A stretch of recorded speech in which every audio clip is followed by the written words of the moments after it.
Bienvenidos al mejor programa de cultura, historia y anécdotas de nuestro hermoso Olivar.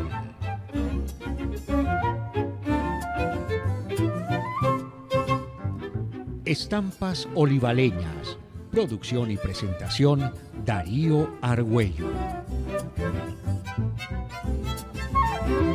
En Radio Olivar Online. Aclaración preliminar.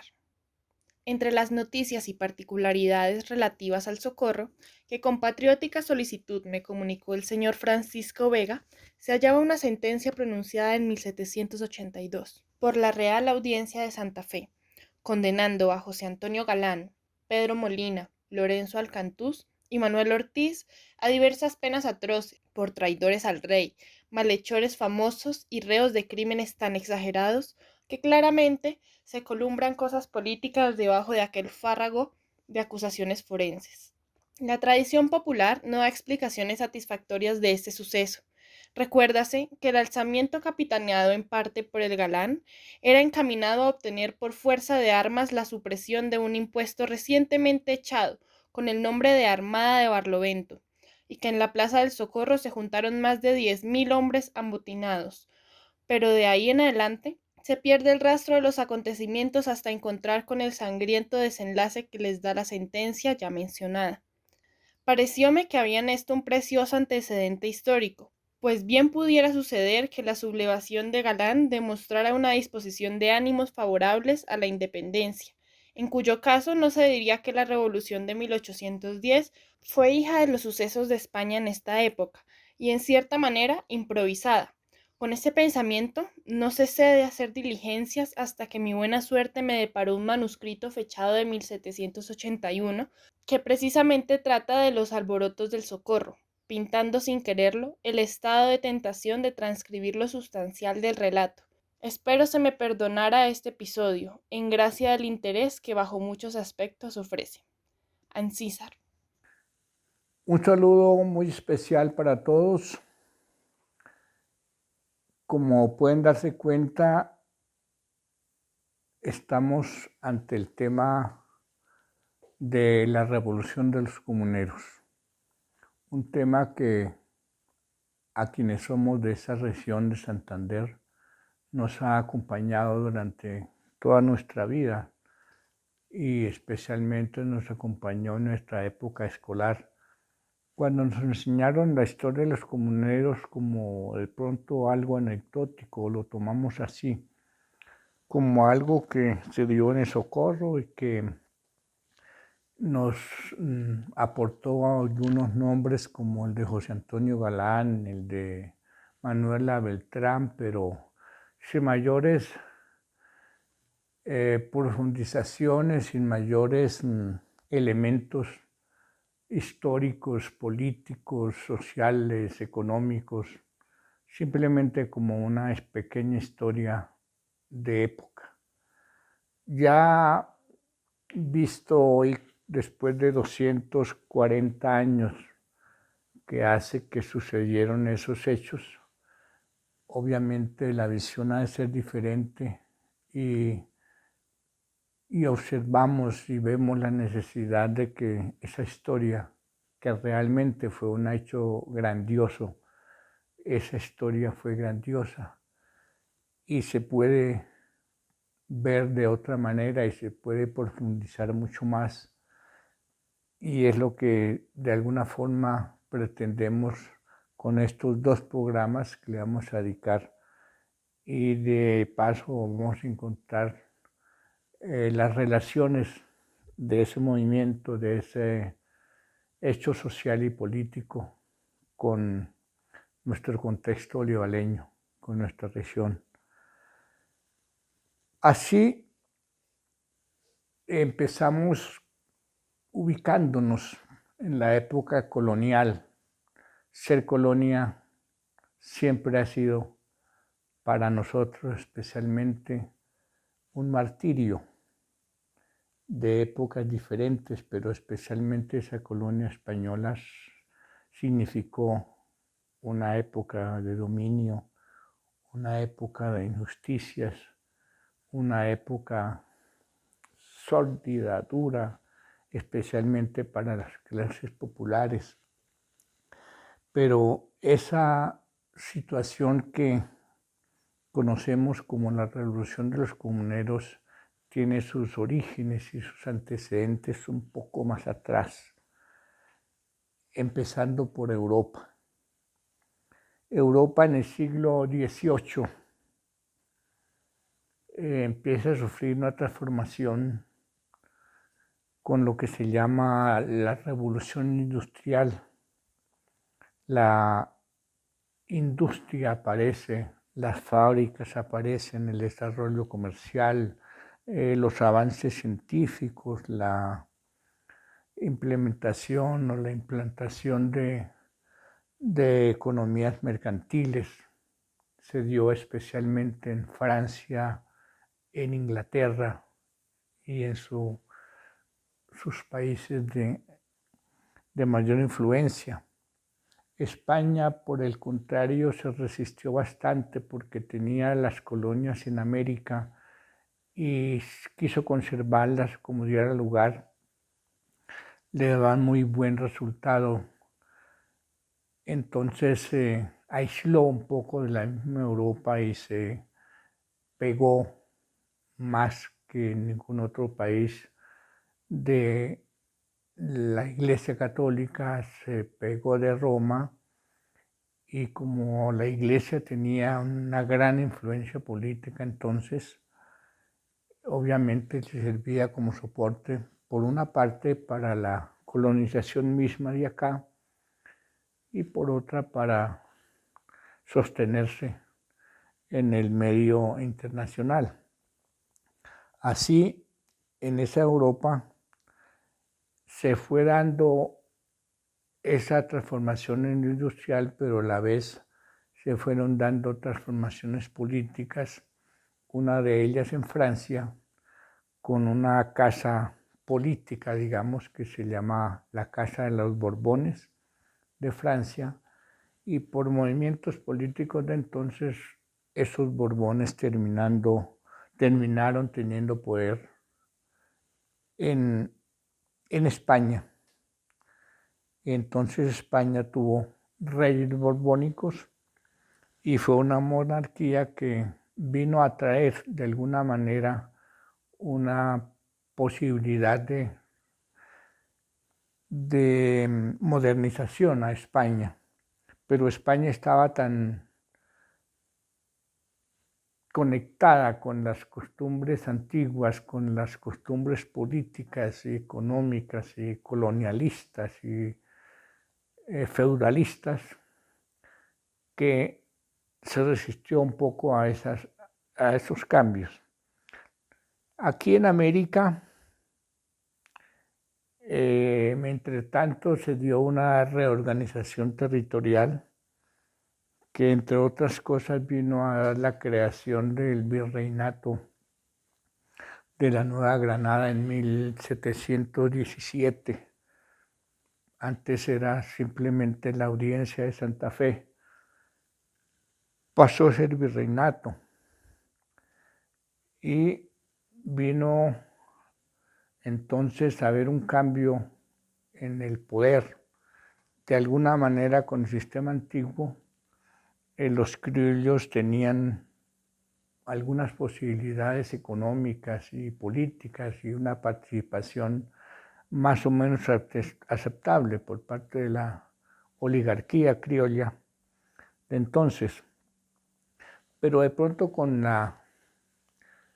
el régimen borbónico vino a darse un cambio y vino una élite española a desempeñar los puestos que los criollos tenían entonces, y era una élite de gente que no tenía nexos reales con América, estaban desligados de lo de acá, pero vinieron a desplazar a los criollos, digamos, ricos.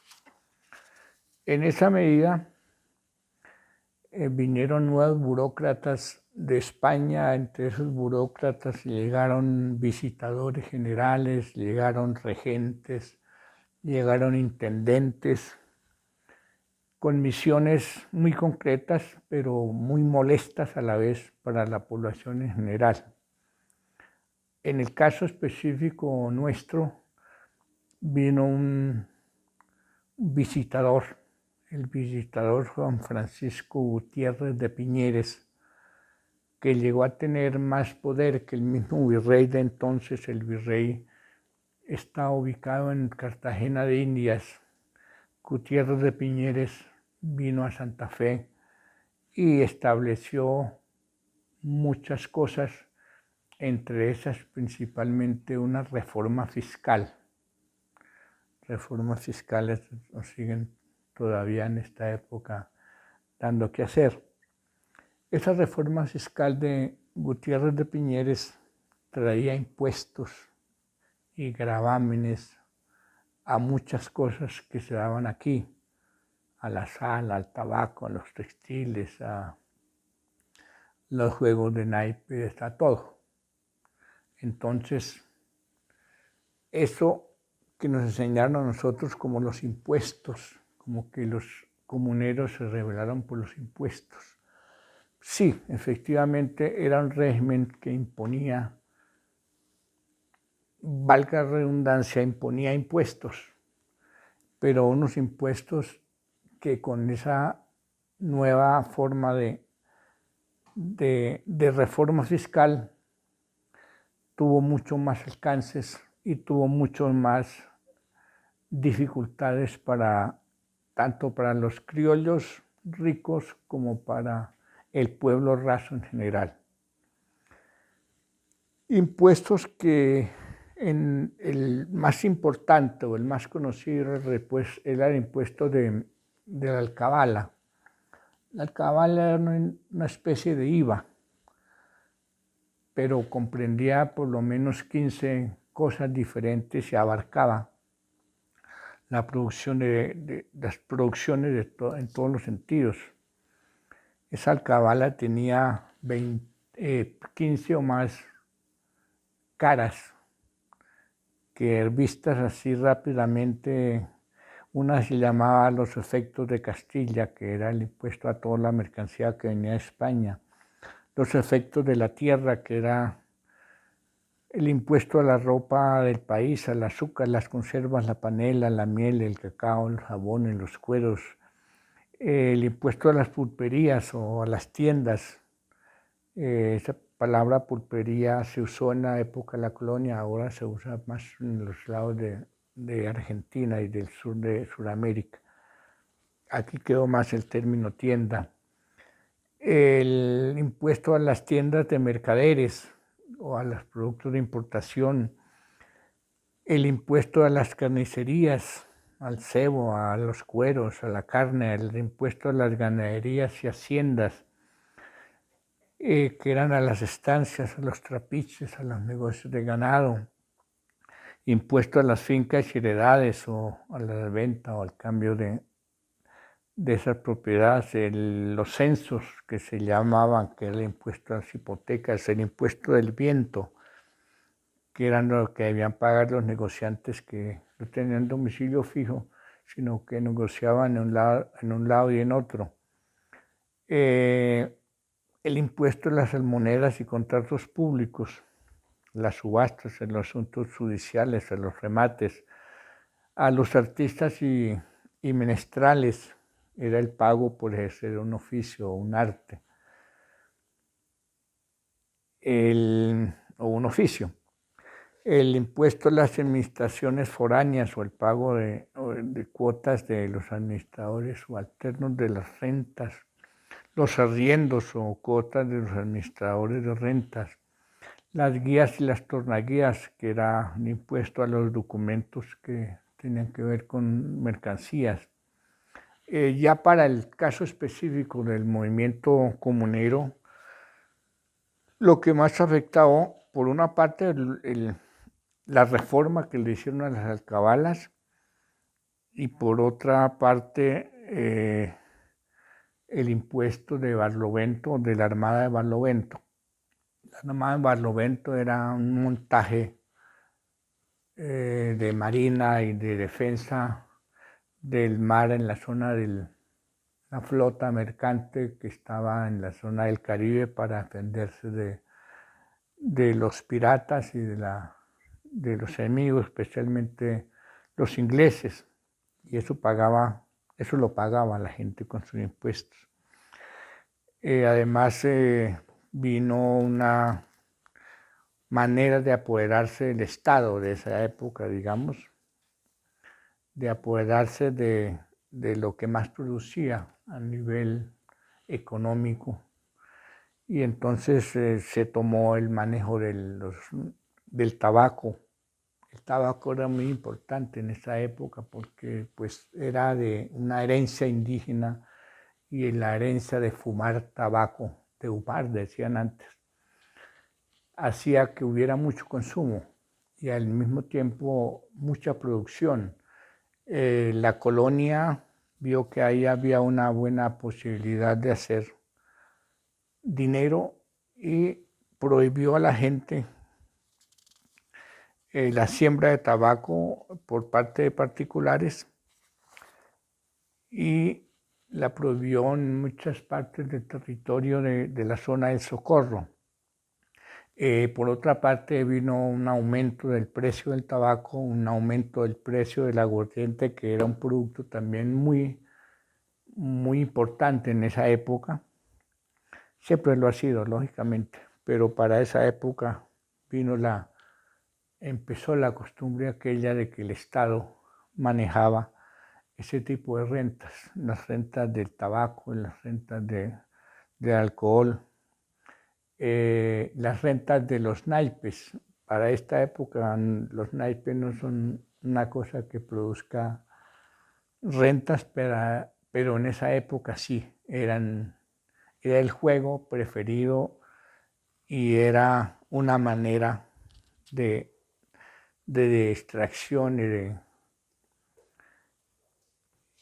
de compartir la gente misma. Entonces el Estado, como no había muchas maneras de divertirse como la televisión o cosas de esas, entonces los naipes tenían también su parte y tenían su gran impuesto.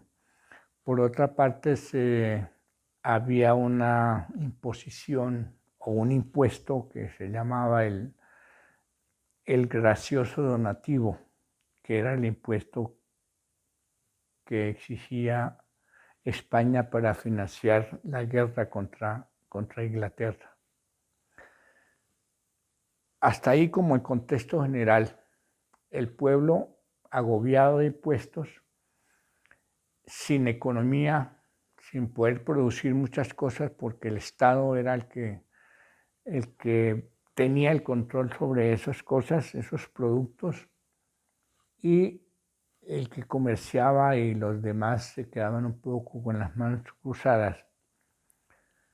Entonces empiezan a aparecer los descontentos primeros, unos descontentos que se originaron incluso en otras regiones de América, desde comienzos, casi desde finales del siglo XVI, ya había revueltas por ahí, descontentos en la zona andina. A ese contexto se le conoce como la rebelión andina. Eran revueltas locales que se daban por aplicación de reformas en los impuestos, fundamentalmente, como el intento de censurar a los indios, de los abusos de los corregidores, de los curas inclusive. Se abusaba de la gente para pedirles dinero, para pedirles productos, para pedirles compartir las cosas que escaseaban para ellos y el pueblo les tocaba sostenerlos. Eso se dio sobre todo en Bolivia o Alto Perú, en el Perú propiamente, en Ecuador, aquí en la Nueva Granada, no olvidemos que está conformada por Colombia, Venezuela, Ecuador y lo que hoy es Panamá. También sucedió en Uruguay, en Paraguay, perdón. En Paraguay se dio varias situaciones de descontento, pero eran unas situaciones dadas al comienzo más por situaciones, por disgustos de los encomenderos, de la misma gente de procedencia española, porque no se contentaban con lo que les daban.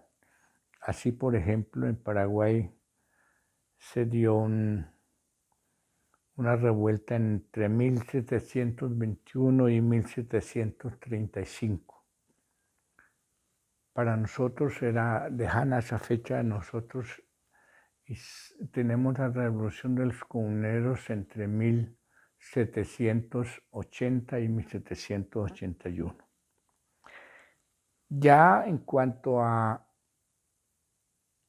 descontentos, primero, en Colombia hubo unos primeros hechos a veces curiosos y pintorescos por actitudes de los corregidores y demás. En Vélez, por ejemplo, el 6 de octubre de 1740, vino un corregidor, Juan Bautista Machín Barrera, vino a recoger el donativo para el rey y el pueblo no le paró bolas. Él venía a pedir donativos porque habían tenido un combate con los ingleses por ahí en Cartagena y ellos creyeron que la gente tenía que darles para sostener esa lucha o esa manera de enfrentarse a los ingleses, y finalmente la gente lo que hizo fue darle la espalda, pero después los obligaron a que se pusieran en fila y les metían las manos a los bolsillos y les sacaban las cosas a la gente, las monedas o lo que tuvieran de algún valor. Pero por la noche la gente se rebotó y los hicieron ir, y se dio como ese primer momento de descontento social. En Pasto también. En Pasto mataron al funcionario encargado de instaurar el estanco de aguardiente. Por esas épocas también. En Guaycarilla, un pueblo muy conocido históricamente después, en la época de Bolívar. En Nariño también.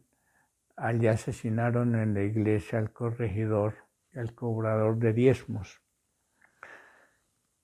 Ya en el contexto comunero propiamente, hubo un primer descontento en Chimacota el 23 de octubre de 1780. Esto ya es pre-revolución de los comuneros.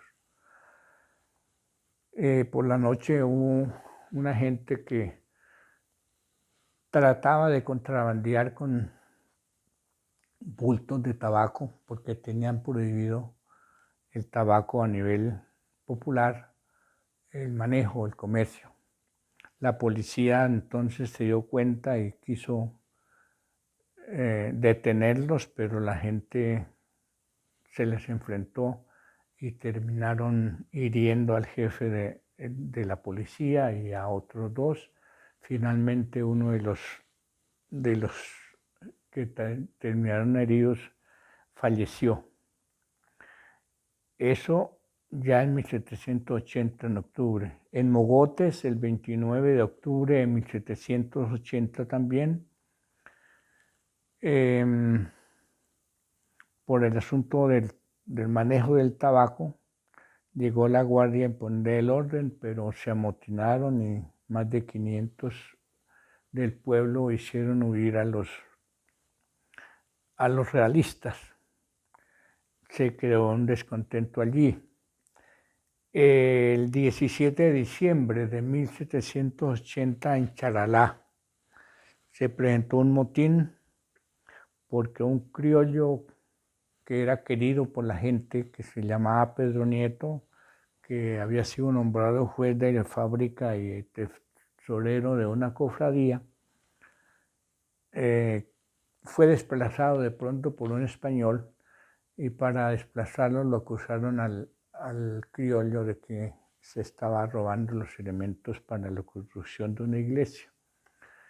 Como no era cierto y la gente quería a don Pedro Nieto, se agolparon y enfrentaron al español, lo hicieron renunciar y lo hicieron ir.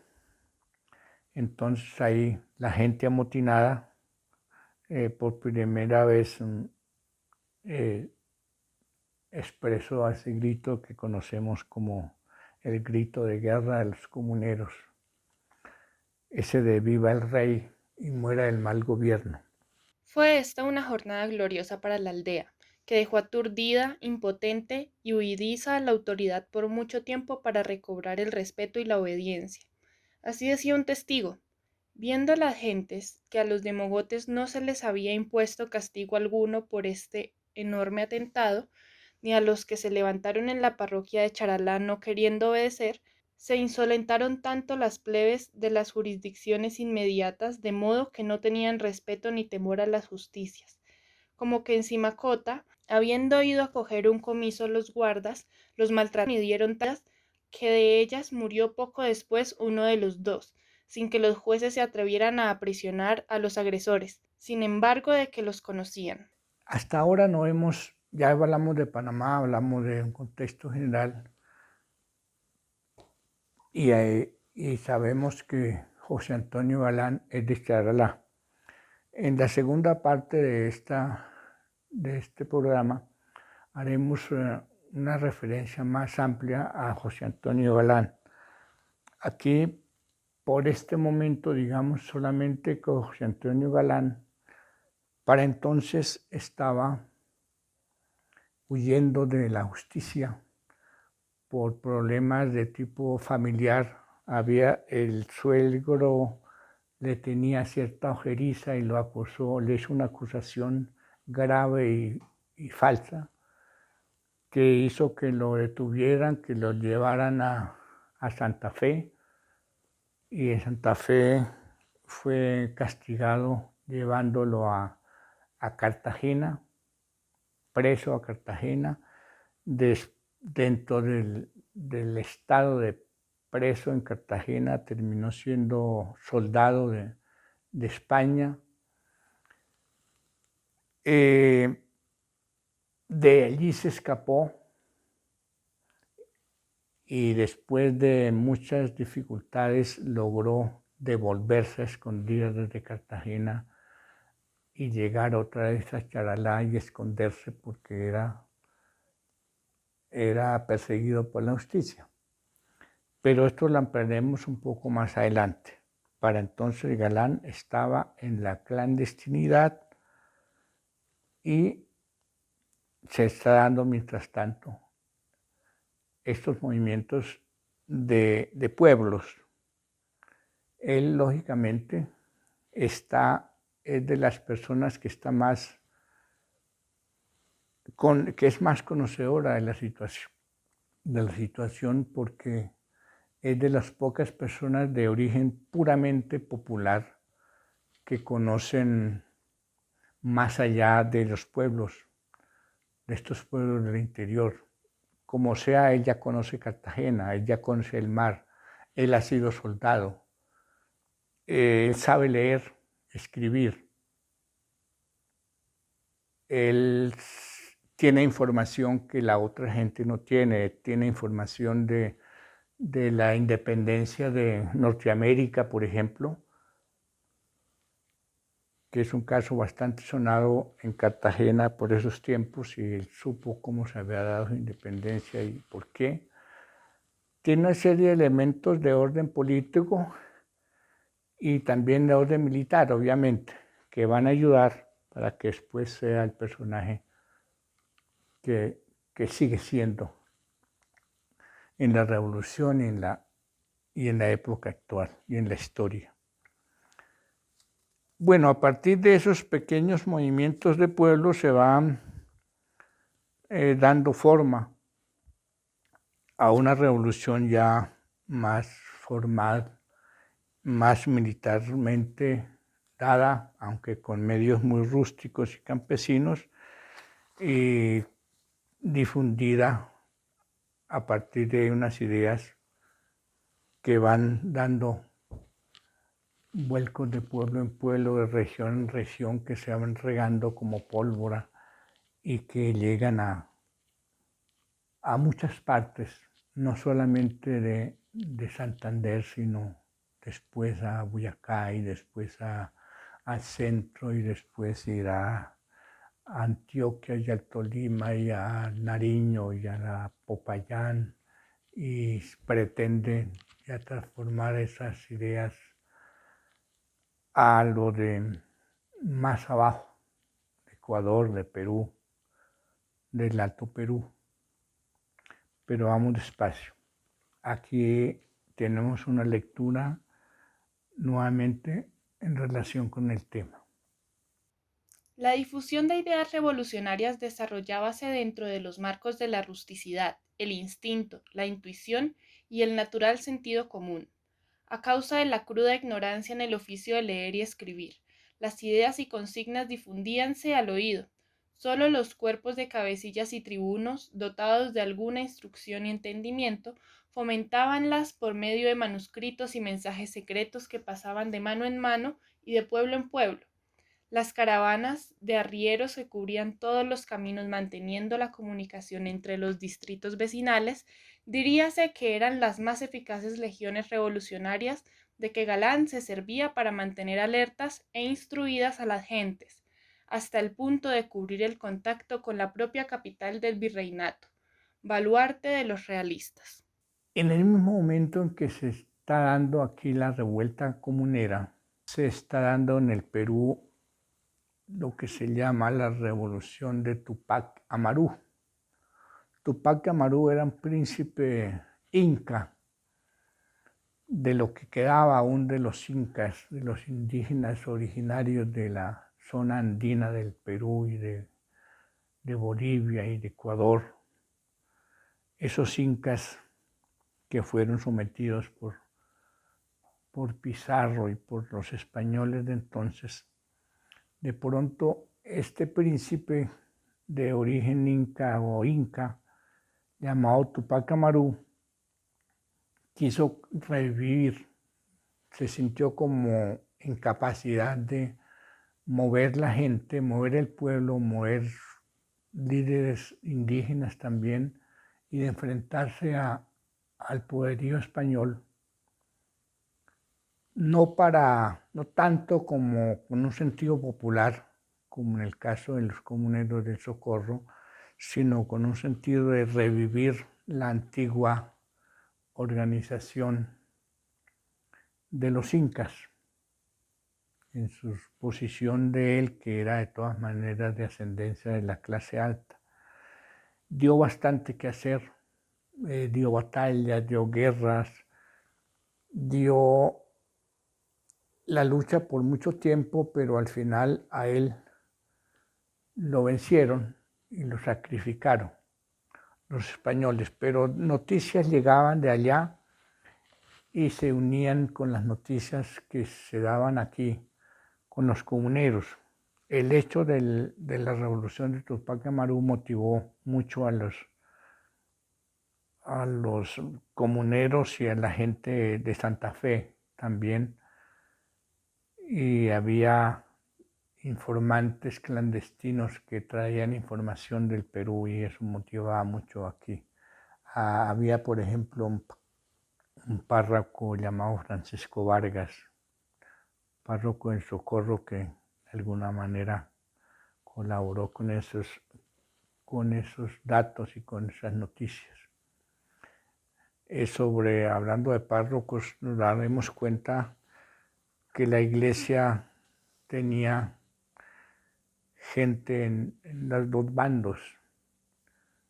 La iglesia, digamos, rica tenía la gente de los poderes grandes a nivel de las cortes y a nivel de los obispados y los arzobispados y las audiencias en general,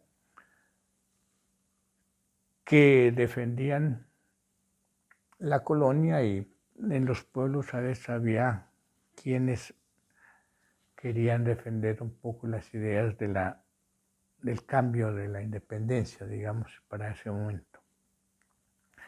Ya pensando en la revolución propiamente dicha, esa que nos enseñaron que empezó el 16 de marzo de 1781, digamos que sí, con las dificultades que vivían las regiones, lo que hoy es la región comunera fundamentalmente, esas dificultades eran compartidas, entonces decíamos, por los criollos ricos de alguna forma y por las clases populares. Había una especie de alianza que no era muy fuerte, porque los criollos, de todas maneras, los ricos querían que tener otra vez algunas posibilidades por el lado de la corona. Veamos una lectura que nos da más elementos sobre el tema.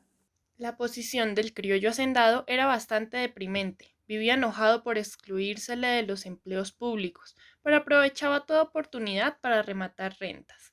Sus intereses económicos resentíanse sensiblemente. La metrópoli imponía todos sus productos a la colonia y le prohibía procurárselos aún en su propio suelo. La producción nativa era obstruida y absorbida por el sistema de gravámenes. Tenían pena de la vida aquellos que comerciaran con extranjeros. Prohibíanse el plantío de viñas y olivares. Destruíanse las sementeras de lino. Prohibidas estaban la fábrica de tejidos y se mandaban cerrar las de paños, de batán, de loza, de sombreros, y aún se llegó a expatriar a un vecino que intentó abrir a su costa un camino que comunicase por el río Opón en el interior del país. Prohibíanse instalar nuevas manufacturas, aprender el arte de las construcciones navales. Los plebeyos no podían abrir tiendas de mercancías. En una palabra, España no quería competencias, sino dinero para sus arcas reales. El 16 de marzo de 1781, decíamos, se inició, entre comillas, oficialmente la revolución comunera, y se dio con eso que conocemos como el hecho de que Manuela Beltrán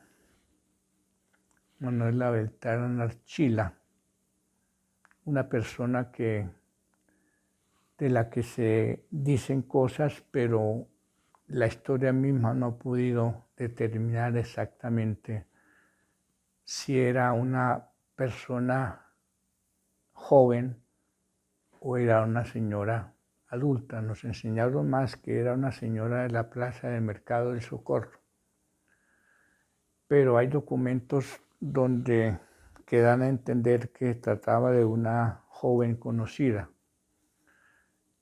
porque en el momento en que hay unos descargos por parte del corregidor del Socorro, él la nombra y habla como de una chica que él la conocía, y la nombra con nombre propio, como si fuera alguien popular en la región. Como sea, el nombre era Manuela Beltrán Archila, y es la primera mujer que se atreve a romper el símbolo del poderío de la dominación española en América, porque ella es la que rompe el edicto del recaudo del impuesto de la Armada de Barlovento, que estaba colgado, que le habían colgado la noche anterior en un sitio público cerca de la Plaza de Mercado del Socorro. Así se da el primer amotinamiento popular en el Socorro. En ese momento tenía el Socorro alrededor de 15,000 habitantes.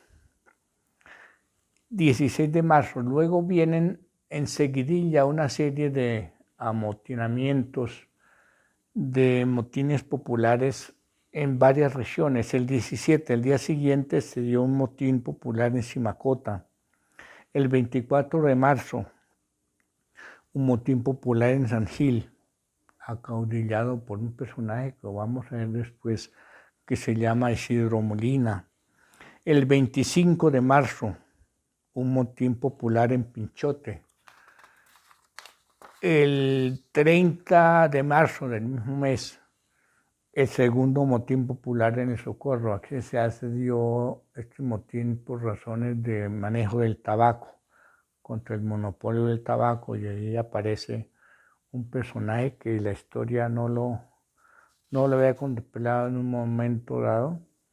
Es una muchacha, una joven morena, grande, conocida como la Negra Magdalena, que se atreve a invitar a la gente a que se tome las armas del rey y a que se tome el estanco del tabaco. Eso el 30 de marzo. El 1 de abril hay motines populares en Barichara, en el Valle de San José, en Chima y en Confines, pueblos que nosotros hemos oído nombrar y conocemos muchos de siempre. El 2 de abril hay un motín popular en Oiva, ya más en el contexto nuestro. El 3 de abril hay un motín popular en San José de la Robada. San José de la Robada es lo que hoy es el municipio de Galán. Se llamó San José de la Robada hasta 1881, que cambió su nombre por el de municipio de Galán. El 6 de abril se da el segundo, casi el tercer motín popular en Simacota. El tercero porque había habido uno que dijimos al comienzo en los movimientos de este tipo. El 8 de abril se da un motín popular en Guadalupe, muy vecino nuestro. El 16 de abril, o sea, ya un mes después del Socorro, se dan varios motines populares en varios pueblos, especialmente se da en Charalá, en Santana, que hoy es Boyacá, y se da ese mismo día el tercer motín en El Socorro. Es un motín otra vez contra las alcabalas, contra el monopolio del tabaco y el aguardiente, y contra las guías y tornaguías. El 18 de abril ya están consolidados los movimientos de los pueblos, y el 18 de abril deciden organizarse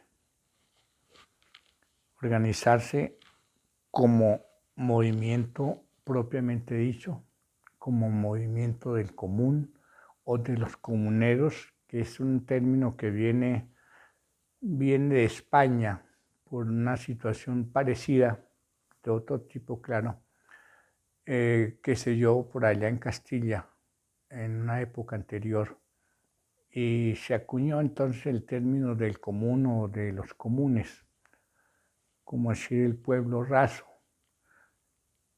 y la palabra pasó de los comuneros de Castilla, pasó a los comuneros en general en América. El 18 de abril, decíamos,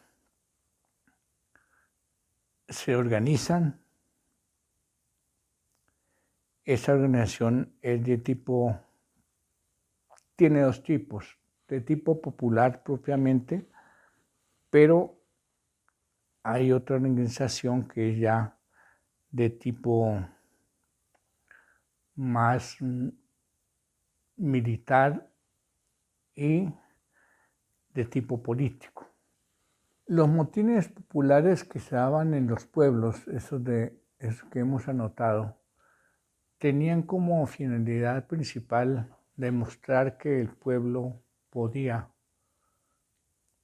manejar cosas propias del gobierno colonial y de alguna manera hacerse sentir.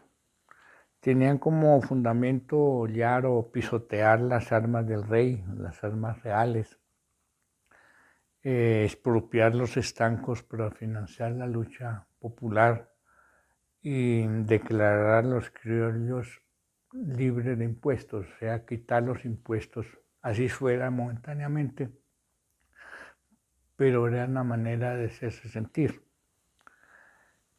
Ya para entonces, decíamos, se da la necesidad de organizarse formalmente y de pensar en que el movimiento trascendiera más allá de los pueblos adyacentes al Socorro y del Socorro mismo. Aparecen líderes populares que son nombres que de pronto conocemos algunos. Esos líderes podían ser analfabetas, la mayoría de la gente era analfabeta. Y eso es razón para algo que anotaremos enseguida. Esos líderes populares eran oradores improvisados, pero de todas maneras agitaban al pueblo y se hacían sentir. Uno es Manuel Ortiz, era un hombre ya de edad, era el portero del Cabildo del Socorro. Era casado con una española, pero era un hombre pobre. Isidro Molina era un joven soltero, tejedor de mantas y un tipo pues echado para adelante, muy valeroso. Y el papá de él, que era don Antonio Molina, que era un cabecilla influyente en el medio del Socorro. Otro era Lorenzo Alcantús, que era un talabartero, casado, un tipo templado, pero tipo con gran influencia entre la gente del Socorro y la gente de Simacota. No olvidemos que Simacota es vecino de Socorro.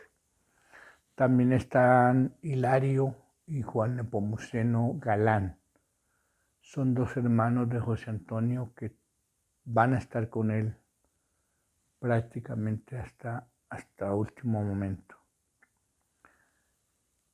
Pero Galán seguía escondido, pero no escondido quieto, sino escondido en las montañas de Charalá, organizando a la gente, formando militarmente a un grupo de seguidores, propagando algunas ideas políticas y haciéndose sentir, pero sin mostrarse porque todavía lo están persiguiendo la justicia. No olvidemos que se ha ausentado de Cartagena, donde purgaba una pena. Algunos historiadores afirman que a él se le vio de todas maneras incitando a la revuelta y haciendo firmar actas de lo que sucedía en los movimientos de los pueblos, en esos pueblos, especialmente en Guadalupe, en Confines, en Simacota, en Galán, o sea, en La Robada, en Mogotes. Pero el Charalá seguía teniendo su cuartel general y haciendo vida con su familia, con sus hijos y con su esposa. El 2 de mayo, en el Socorro, se da la conformación del Supremo Consejo de Guerra del Común. Aquí aparecen unas figuras que son otra cara de la moneda y que nos van a tener pendientes de ellos todo el tiempo, porque son unos personajes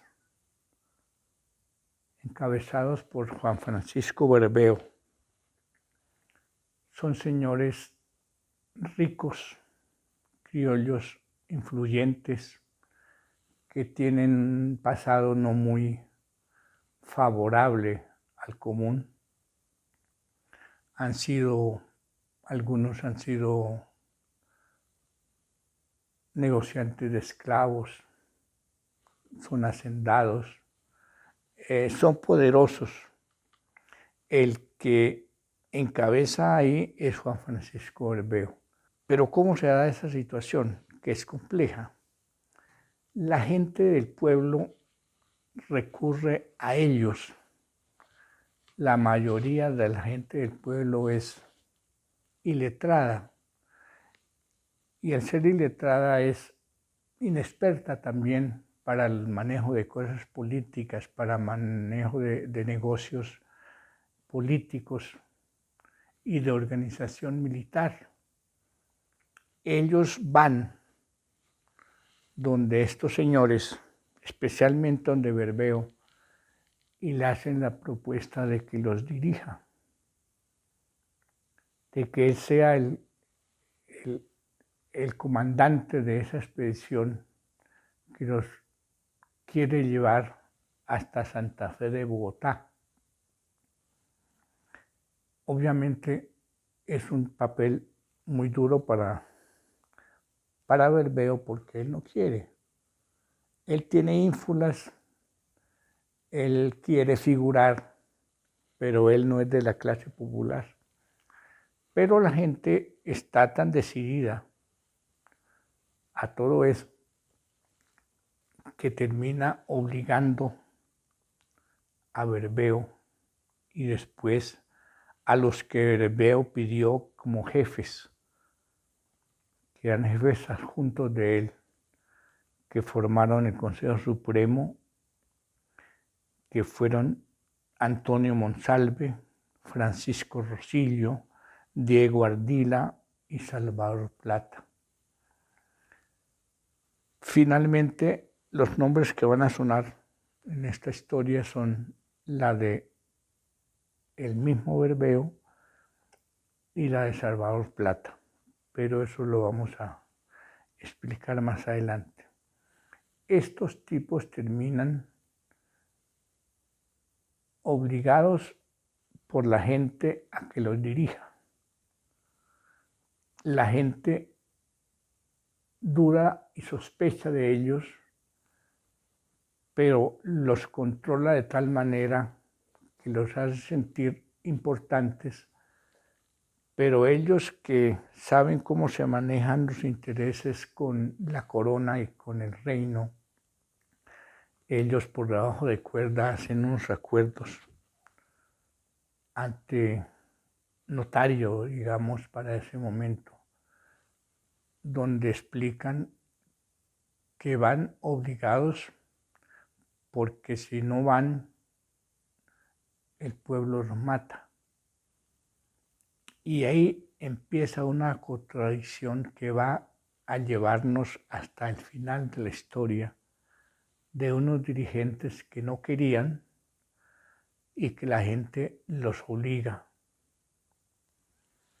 Así se forma entonces ese Supremo Consejo de Guerra del Común en el Socorro el 2 de mayo de 1781. De todas maneras, ese Consejo de Guerra en algún momento pareciera que se lo toman en serio, hacen gobierno y ordenan por bando, por decreto, apoderarse de la hacienda real y usar las ganancias en el sostenimiento de la insurrección. Además, nombraron capitanes de los distintos pueblos vecinos que se habían levantado y empiezan a organizar la marcha hacia Santa Fe. De alguna manera ellos retardan, hacen todo lo posible por no tener que hacer la marcha hasta Santa Fe, porque saben todo lo que eso implicaría. El pueblo, de todas formas, está decidido a marchar a Santa Fe y ellos al final tienen que ir con la gente, así sea a las malas. Ellos después en los descargos que hacen por lo que participaron en el movimiento, ellos hablan de ese vergonzoso empleo que les pusieron en la función de líderes del movimiento. Las autoridades locales obviamente informan lo que pasa, lo informan a Santa Fe, a la capital. Pero a la vez de Santa Fe, al mismo tiempo que iba la información de las autoridades hacia Santa Fe, de Santa Fe o de Bogotá, llegaban mensajes de los grupos populares hacia el Socorro. Llegaban mensajes de ánimo y llegaban mensajes de apoyo. Uno de ellos, por ejemplo, fue en un momento dado de la plaza llena en el Socorro, aparece un señor que se llama José de Alba.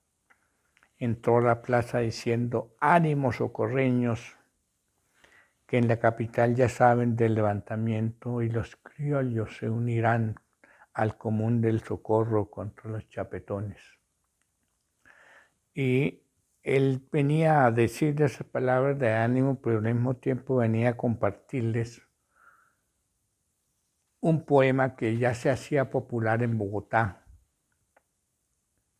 y que más tarde se haría famoso, conocido como la cédula del pueblo.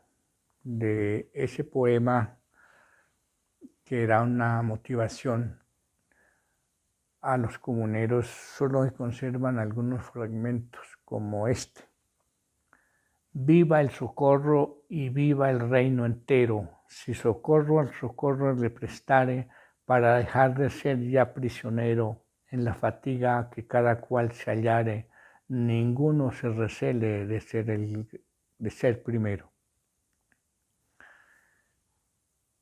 Y entonces se va dando la organización para irse a Bogotá. Escuchemos una lectura relacionada con lo que hemos dicho hasta el momento. En la mañana de aquel día, 18 de abril, después de misa, la ciudad comunera fue teatro de un gran acontecimiento. Una multitud de más de 6.000 plebeyos, dividida en columnas, penetró en ordenada formación por todos los costados de la villa, portando banderas rojas y negras y erizada de garrotes, machetes, hondas, piedras y escopetas, dirigida por sus caudillos montados sobre caballos aderezados de rústica manera. Adelante iba un hombre semidesnudo, descubierto de cintura para arriba, portando al hombro un tercio de tabaco y en la mano un afilado puñal. Al verse la multitud en la plaza, a una señal cesó el son de marcha de los tambores, y entonces todos prorrumpieron a una en este grito que resonó en toda la ciudad: ¡Viva la libertad! Por primera vez se oía ese grito magnífico y desconocido hasta entonces. Dícese que las columnas más vistosas y adiestradas eran las de la aldea de Charalá, compuesta de 500 hombres, cuya capitanía llevaba don Antonio Nieto; la de San Gil, acaudillada por el joven Isidro Molina; y la de Simacota, comandada por el talabartero Lorenzo Alcantús. Aquel espectáculo impresionante, nunca antes visto ni soñado por el común, arrebataba los corazones de los oprimidos e imponía respeto y pavor a los realistas. Galán José Antonio, que desde la clandestinidad había estado, como ya dijimos, dando formación militar y en cierta forma política a los pueblos de los alrededores, de pronto se enfermó. Estuvo enfermo en Oiva. Pero bueno, él se alivió luego y Oiva en ese momento estaba alzado en armas desde el levantamiento que se había dado los días anteriores en el Socorro. Él tomó el mando de la gente que estaba levantada en Socorro, trajo más gente de la que tenía en Charalá, y en Oiva creó una agrupación dispuesta a avanzar hacia Santa Fe, por una parte, y esperaba que los jefes del socorro dieran la orden para salir en adelante o que los esperara porque supuestamente ya vendrían.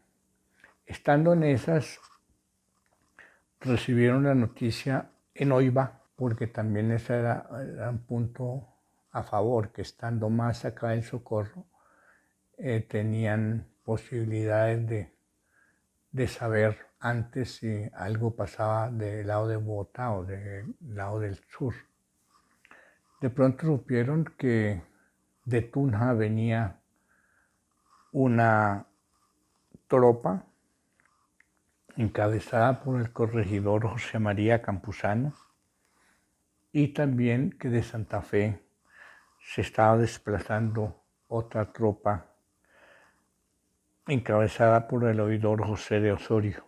Entonces se crea un momento de tensión, de saber si esas tropas van a llegar hasta Oiva o si ellos avanzan para encontrárselas. De pronto, estando en camino el señor José María Campuzano con los gentes de Tunja, se enteró de que la masa que había en el socorro y la masa que había en Oiva era numerosa y que era un ejército realmente decidido a todo.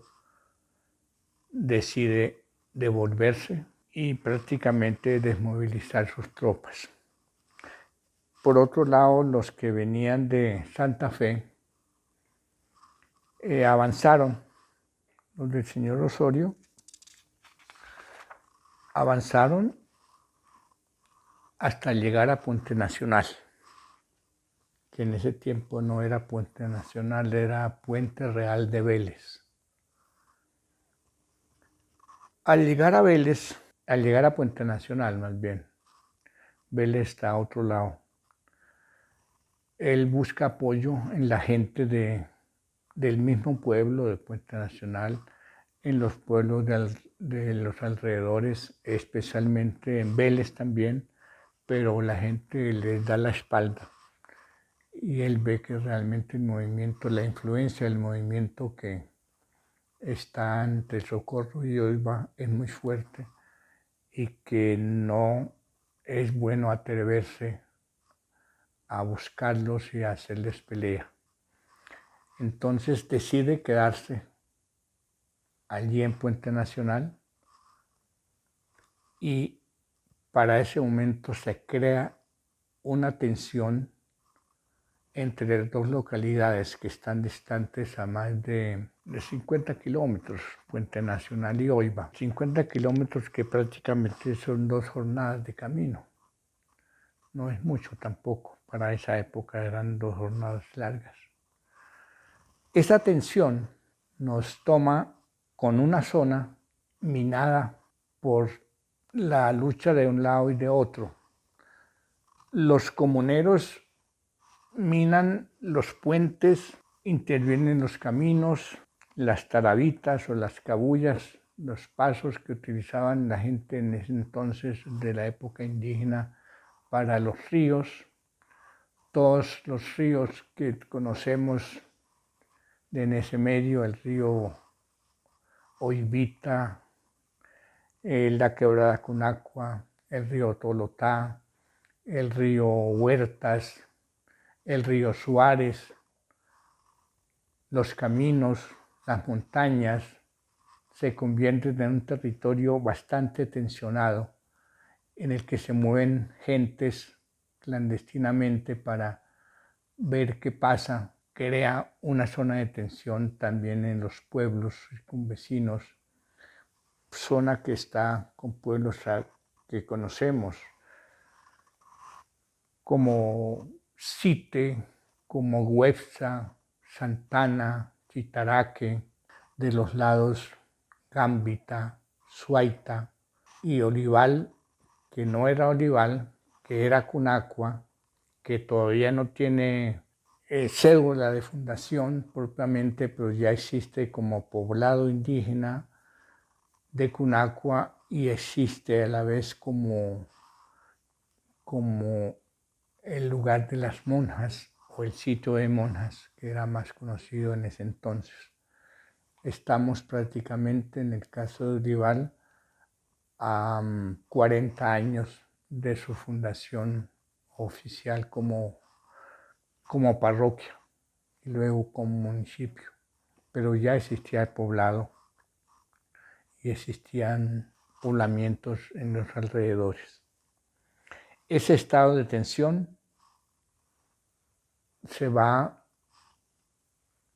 aliviando cuando saben en Oiva que las tropas reales no quieren pasar de Puente Nacional porque les teme, entonces ellos se van desplazando de Oiva hacia Puente Nacional, lo que nos indica que pasaron por Monjas, por Cunacua, por Olival, por la calle central de Olival, porque por ahí era el camino. Dejamos aquí esta primera etapa. Después vamos a hablar de los sucesos de Puente Nacional y lo que sigue posteriormente entre Puente Nacional, Nemocón, Zipaquirá, Santa Fe y José Antonio Galán, yéndose con su lucha mucho más allá de la sabana de Bogotá, a través de Faca, Guaduas, Honda, Mariquita, Ambalema, Ibagué y la parte sur por los lados del Huila. Y lo que pasa después, especialmente en Zipaquirá. Por hoy, muchas gracias. Nos vemos en el próximo programa. El cura de Oiva, donde Galán tenía montado su cuartel de vanguardia, prevenía secretamente a los realistas de la firme resolución que tenían los rebeldes de caer sobre ellos para aniquilarlos, pues tales gentes no temen el morir, y añadía: están aprestados muchos miles de hombres, su coraje es peor que el de las fieras, y es bueno que no se muevan ni el señor oidor ni su gente, porque todos perecerán si tal hacen, pues los socorranos a nadie temen, poniendo pena de la vida a quien afloje en la empresa. El lugar que se reconozca afligido será quemado y arrasado, y será la mayor desgracia si agarran al señor regente o al protector Moreno y Escandón, pues éstos ni en los templos están seguros. Oiga todo esto, vuestra merced, si no quiere perecer. Yo no le digo más, porque si sospechan traición me cuelgan, pero sepa que vuestra merced está cercado por más de 4000 hombres.